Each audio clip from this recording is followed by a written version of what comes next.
Alkanols can be defined as a type of alcohol. An alcohol contains an R group attached to a hydroxyl group. Alcohols are alkanes that contain hydroxyl groups, and the molecular formula for alcohol is ROH and CnHn plus 1OH for an alkanol. The functional group of alkanol is hydroxy alcohol functional group OH.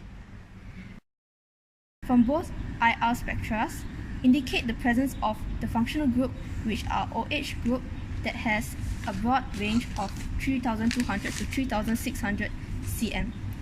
Besides that, there is also a presence of peak just below 3000 cm, which proves that the presence of CH stretch is in both IR spectra. There are also peaks at the 1050 cm region in both IR spectra, indicating the presence of the CO stretch. Sample A and B are both alkanol groups, as they show the similar peaks due to similar functional groups, which typically absorb within the same specific frequency ranges.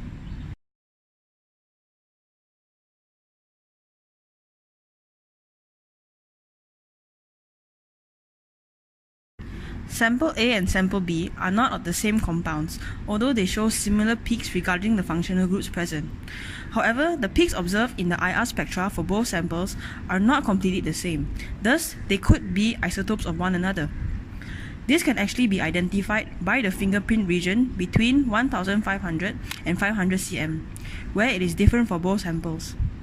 The fingerprint region is a region where a complicated series of absorptions where all manners of bending vibrations within the molecule occurs. The importance of the fingerprint region is that each different compound produces a different pattern of troughs in this part of the spectrum. By looking at the wave number 1000 and 1050, both peaks formed are not in similar shape. Therefore, it is predicted that sample A has a strong CO stretch at this particular area, and is actually the characteristics of a primary alcohol. Besides, the broad white peaks observed between 1200 and 1500 is actually due to the coupling of weak OH bands due to the methyline bending mode, as well as the overlap of methyl bending vibrations. For sample B, the peak observed at this area of 1050 might actually be representing secondary alcohol.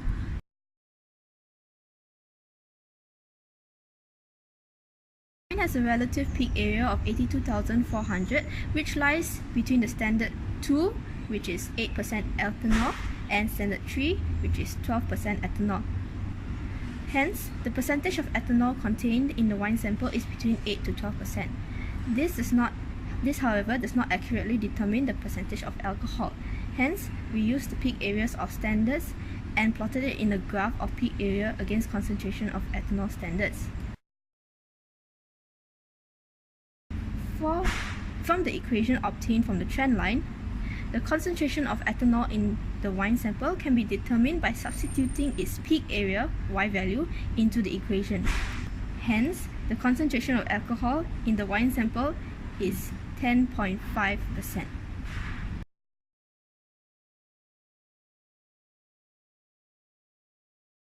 It is necessary to measure the peak areas produced by a number of standards, as the amount of analyte is proportional to the area of the peak.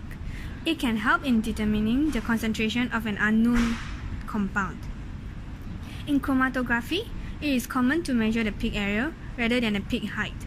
Because peak area is less sensitive to the influence of peak broadening mechanism that cause the molecule of a specific substance to be diluted and spread out. Hence, peak area could minimize the nonlinearity in the standard curve. The magnitude of the peaks are calibrated to the concentration of that compound by measuring the peaks obtained from standard solution of a known concentration. If the extent of broadening changes between the time that the standards are run and the time that the unknown samples are run, then the peak area measurements will be more accurate and reliable than peak height measurement.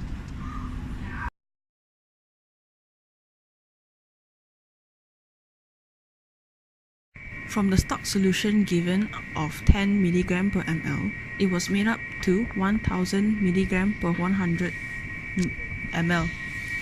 The new stock solution was then diluted to 100 mg per 100 ml using the following equations of M1V1 equals to M2V2 as stated, where 10 ml from the stock solution was used. The new stock solution of 100 mg per 100 ml was diluted to 20 mg per 100 ml using the M1V1 equations, where 20 ml of the 100 mg per 100 ml solution was used. The stock solution of 100 mg per 100 ml was also diluted to 10 mg per 100 ml by using 10 ml from the stock solution. The 10 mg per 100 ml solution was further diluted to get 5 mg per 100 ml using 50 ml of the 10 mg solution.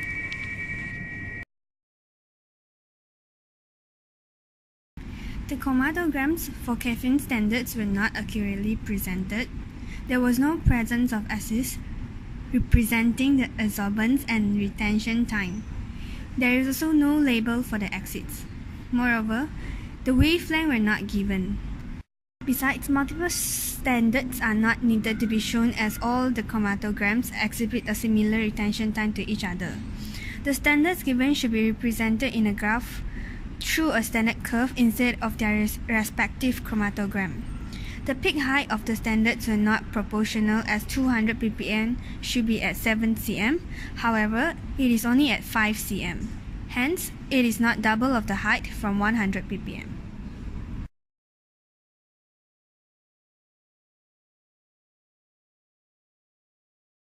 No, the detail is not accurately presented.